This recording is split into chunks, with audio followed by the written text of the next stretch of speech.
cepet bang. The Talkies. Ngomongin film bersama Bayu dan Edoy. Film remake terbaru nih, Bayu.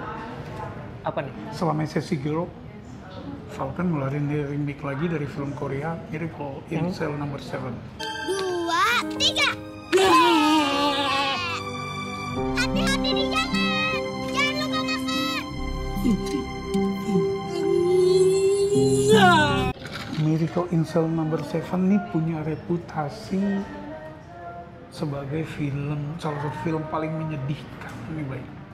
Oke. Gak cuma di Korea tapi di Indonesia juga. Lu udah nonton ya Gue udah versi? nonton, tapi udah lama banget. Gue belum nonton. Iya, sempat beredar di bioskop kita 2014 kalau nggak salah, tapi ya sebagian besar yang nonton tentu di platform lain. Gitu. Oke. Ceritanya? Cerita itu tentang seorang yang punya berkebutuhan khusus. Dituduh melakukan perkosaan dan pembunuhan terhadap anak kecil. Iya. Sehingga dia diancam hukuman mati. Gitu, dan dia nggak bisa membela diri. Sementara dia seorang single parent. Ya, udah dia punya kebutuhan khusus, istrinya udah meninggal, dia punya anak kecil. Namanya Kartika. Masih SD? Masih kecil juga gitu. Nah, itu jadi dari premisnya juga memang mengumbar kesedihan gitu ya, Bay. Nah, jadi si Kartika ini mulai dari kecil kan dia memang lengket banget nih si Kartika dengan bapaknya. Iya, si karena Pak emang Dodo. hidup Mereka berdua-dua. si Pak Dodo ini tukang balon Tukang ya. balon. Nah, bahkan ketika di penjara pun mereka menemukan Pak Dodo dengan teman-teman seselnya ya. Gitu, ada yang hacker, ada yang mantan preman gitu kan. Dan diperankan oleh komedian-komedian ya di sini. Ada Tora Sudiro, Indro Warkop, Indra Jegel sama Rigen. Nah, Indro di sini yang Sama ada satu lagi yang bule. oh ya, Brian Domani. Oke, yang paling muda. Nah, justru Indro ini salah satu yang paling serius di sini. Ya kan? Nah, kemudian mereka tuh menyelundupkan Kartika ke sel sehingga bisa bersama dengan Dodo ya. Berarti ini miracle-nya ya? Miracle ini. Bahwa dia bisa ada di situ. Nah, kehadiran Kartika itu nggak cuma bikin Pak Dodo bahagia, tapi juga mengubah unsur kemanusiaan teman-teman satu selnya Pak Dodo. Termasuk, ya, nggak cuma itu doang, termasuk kepala penjaranya. Oh ya, yang diperankan oleh Denny Sumargo. Gitu. Nah, kemudian itu setengah film pertama, setengah berikutnya adalah ketika Kartika besar, dia menjadi lawyer, berusaha membersihkan nama bapaknya. Gitu. Nah, yang udah nonton film aslinya maupun yang versi Turkinya di Netflix pasti udah tahu apa yang terjadi dengan Spoiler ya, dengan nasib Pak Dodo di film ini sama kok dengan di film aslinya gitu. Oke. Gimana pendapat lo? Jadi gue disclaimer dulu, gue termasuk indifferent. Maksud gue biasa-biasa aja sama film yang versi Koreanya. Oke, kalau disclaimer dari gue adalah gue nggak terlalu suka film bertema sedih. Karena hidup udah sedih. Gitu. Gue entah kenapa nggak terlalu gue mengakui bahwa ini film yang Maharu Biru punya pasar sendiri. Gue yakin banyak yang suka, but I'm not one of them. Oke. Gitu ya. Hubungan bapak dengan anak perempuan tuh buat gue tuh memang punya tempat tersendiri. Dimana biasanya gue otomatis tuh terharu. Tapi ketika mereka itu shove it to your face gitu ya, dijijelin ke muka kita, gue bentar dulu gitu ya. Nah, pendekatan di film Korea ini efektif untuk banyak orang. Dan pendekatan yang sama dipakai oleh adaptasi oleh Hanung ini. Banyak yang suka. Filmnya laku kan, 4 hari udah nembus 1 juta.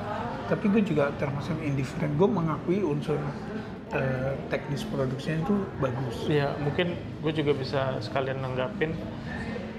Kayaknya susah kalau dibilang jelek ya unsur produksi, karena ini benar-benar rapi, serius. Kelihatan mahal juga gitu. Apa namanya ya, actingnya serius, pengambilan gambarnya pokoknya nggak kayak film murah. Nah, soal pengambilan gambar, gue juga suka. Jadi di sini ini bukan soal gambar-gambar indah doang gitu ya, tapi bahwa jadi kalau kita lihat ya, ketika tempat tinggalnya Pak Dodo, ya itu kan sebenarnya ala Korea banget, ada rooftop ya. Oh, iya. Tapi maksud gue di antara sela-sela gang tuh sinematografer memilih misalnya untuk ada border gitu loh, baik. Oh, iya. Jadi Frame ya. iya, jadi nggak ada yang penuh untuk nampilin bahwa mereka orang tersudut, mereka sempit gitu ya, orang tersisihkan gitu ya.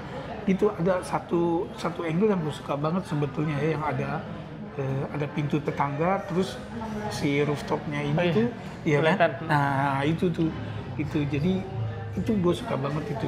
Tapi Nah jadi kan gue tadi yang unsur melodramatik yang dijejelin ke muka kita itu memang kalau menurut gue salah satu kecenderungan Hanung ya. Ya jadi yang sedih nih, sedih. yang gitu di-emphasize sama Hanung biasanya dengan musik. Nah, kali ini musiknya oleh Purwacaraka, biasanya kan Tia Subiakto yang gitu. Nah, tapi sama Iya. gitu ya.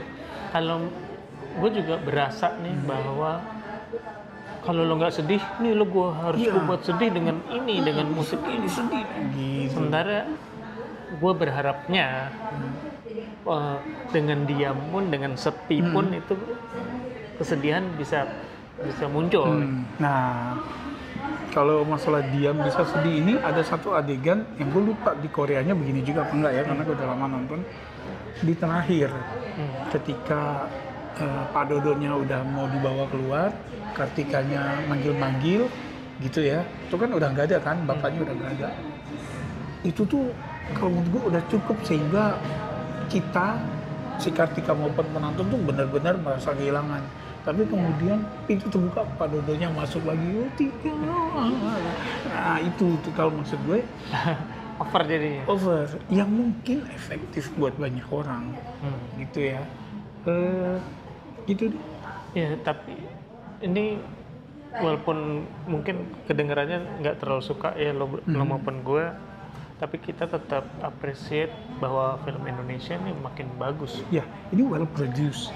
Gitu. Terus kalau menurut gue gini, yang tadi kita bilang itu ya, over melodramatic, itu nggak salah sama sekali. Enggak. Gitu ya, karena Dan- memang ada pangsanya yang memang suka itu. Jadi kalau buat gue filmnya, gue nggak berhasil apa yang tujuannya Hanung tuh. Ya, yang nangis-nangis Enggak. gitu. Tapi kalau gue ngeliat di sekeliling gue pada berhasil. Iya. Jadi gue bisa berkesimpulan film ini berhasil gitu. Karena Cuma banyak- nggak di kita. cuman nggak di ya gue dan lo ya. Gitu. Ya, gue sependapat sama lo. Jadi kalau gue buat nyari-nyari gitu, misalnya harus cari-cari, enggak kok emang ini well made gitu ya. Dan film ini juga memperkokoh pendapat gue tentang kayaknya Indra Warkop main drama aja deh. Iya. Bagus di sini. Nggak Daripada maksa lucu jadi- gitu. Kan Soalnya lebih kalau ngelawak malah garing gitu kan. Nah, itu gue pertama kali ngeliat dia main serius tuh di Itu Surga Terakhir. Ya, mainnya agak serius dan itu bagus menurut gue. Surprise, sehingga gue suka semua film itu walaupun kayak FTV gitu ya. Nah di sini sama, dia juga bagus banget kalau menurut gue sih. Iya, Si bagus. Indro ini. Gitu. karismanya keluar ya. Gitu. Nah, yang kita butuhkan dari seorang senior tuh ada di sini. Iya. Dia hadir sebagai bapaknya si Dodo. Gitu. Oke. Skor. Gue awal setelah nonton tuh gue cenderung mau ngasih 6 ya, Bay. Tapi setelah gue pikir lagi, kayaknya gue bisa naikin ke 7, Bay. Oh, oke. Gue dari awal gue pengen ngasih 7 dan sekarang 7 juga. Oke. Jadi gitu, kalau menurut gue recommended. Gue malah ke orang-orang rumah nonton deh gitu. Karena Kita- gue tahu nih, orang rumah gue pangsanya Iya. film ini. Kita sempat agak skeptis gara-gara film pertamanya My Sassy Girl. My Sassy Girl nggak sesuai harapan ya. Iya. Tapi ini Ini Ya, dan adaptasinya tuh cocok ya. Maksud gue masih bisa, walaupun mungkin dari sisi hukum, dari sisi kondisi penjara, selnya mungkin gimana gitu, tapi overall ya ini kan memang lu film, berarti yang berlaku adalah movie logic Movie gitu logic, kan. ya. Gitu loh. Itu gue rekomen sih untuk nonton film ini. Ya. Gitu sih, gue juga khawatir sama aktingnya Vino, tapi dia committed di film ini. Oh, sama satu lagi, menurut gue yang layak dapet nominasi FFI nanti adalah Graciela Abigail, Oh ya, si Kartika. Wow, men, gila. Aktingnya dia tuh nggak akting anak kecil gitu ya, Dan udah matang banget. adorable juga di situ. Adorable gitu, dan begitu dia sedih, gua rasa sebagian tuh yang nangis karena ngelihat si Kartika itu, apalagi ngebayangin ya ampun dia sendirian gitu kan. Oke, kita rekomen Mbak ya, Miracle in Cell Number 7 nonton. Mungkin kamu salah satu dari sekian banyak target marketnya Ya. gitu. Makasih udah mampir. Yang udah nonton film Koreanya masih ragu, coba deh film Indonesianya. Silakan komen juga ya di sini. Jangan lupa like dan subscribe. Makasih. Sampai ketemu di episode berikutnya. Salam.